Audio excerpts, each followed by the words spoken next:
Okay, so debunking more marketing myths.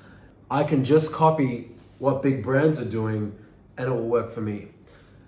So in most cases, probably is not the case. And specifically because it's mentioned big brands.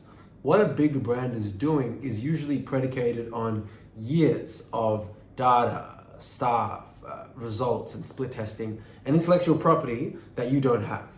So if you're trying to copy what's a big brand? Fendi, like one of Rihanna's brands are doing in e-commerce and you're a beauty brand. Well, the odds are that you probably won't have Rihanna's influence. You probably don't have the level of staff that she could afford to get that you can't afford to get.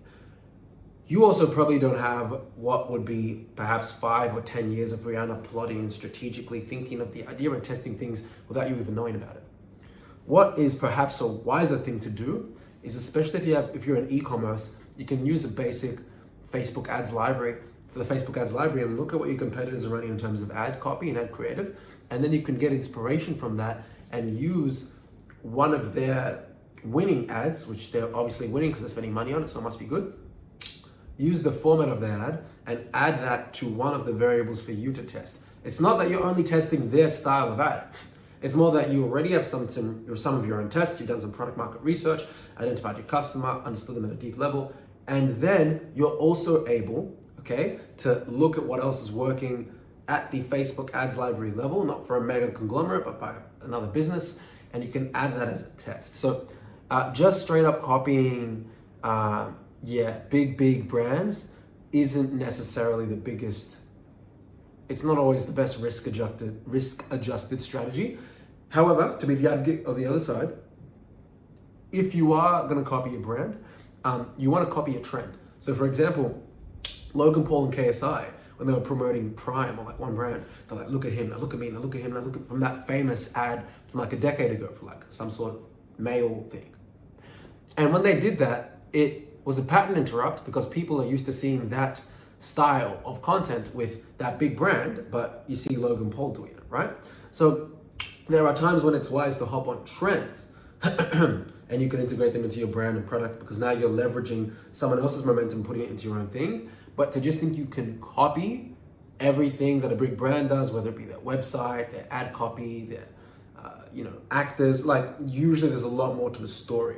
But you can definitely what we call viral hijack, which is where you notice something's blowing up and maybe 1 out of the 10 pieces of content adheres or mimics their thing, but the whole campaign isn't going to be premised on that. That's usually not going to be a great risk.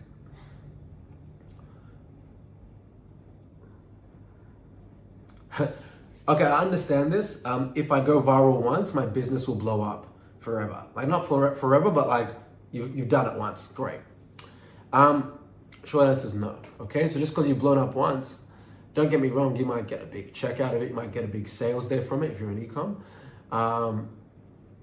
But just because you went viral doesn't mean that everything's off the table and you're good to go. Usually you have to sustain it, right? You have to sustain whatever was working, and there's such things as one-trick ponies. It's not often, like one of the YouTube videos that I have in my production company got over 1 million views. But the second biggest video since then, I think, has gotten a little over 70,000 views. Very grateful for it. But none of our other videos have crossed over 100K views. So that says something, right? So viral is great, but it's not the be-all, end-all. And it takes, the real practice is maintaining progression and growing your platform, which is for your business. Now the one after that. Once you're on the first page of Google, you're good to go. No. So this one's very simple. Big no. Once you're on the first page of Google, you need to maintain that position on Google with aggressive backlinking, with good content, with off-page, with on-site, with technical SEO. Just because you're on the first page of Google now doesn't mean you'll be on the first page of Google or even in the position that you're in on Google tomorrow or even a week from now. Okay, so having good SEO is a continuous effort and process. That's a big misconception that I see with many people. Now, if you guys like content like this, then please like, comment, and share. And as always, think mega. Take care. Guys, I hope you've enjoyed that video. If you liked it and you got something from it, or even if you didn't, please like, share, subscribe, and drop a comment. It really helps the algorithm favor this channel. And the more you support us, the more we can give you guys more extreme levels of value throughout 2025 and beyond.